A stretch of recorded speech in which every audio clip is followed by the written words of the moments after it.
भल्यांच्या झाल्या पत्त्यागुल. आता सुट्टी नाही भाऊ iPhone 16 Pro Max घ्यायला निघालाय. आता भाऊकीच्या पुढे भाऊ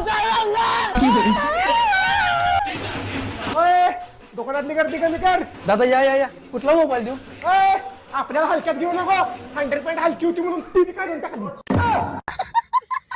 दादा तो घ्या iPhone. विसल्या गालबी 70,000 म्हणतोय. त्याला 1,08,000 देतो म्हणाव. आरती ढोल ताशेवाला 40,000 म्हणतोय. त्याला 80 द्या.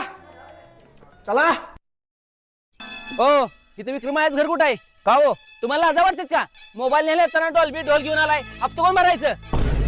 अहो त्याला हप्त्यावर मोबाईल घेतलेला काय? मग चला घराकडे. ए क्रिया बाहेर काय हो? हप्ता मागाय तुम्ही कपडे काढून बसलायस काय? अहो नाही शर्ट डॉल्बीवाल्यांनी आलाय आणि पॅन्ट पॅन्ट ढोलवाल्यांनी नेल्या.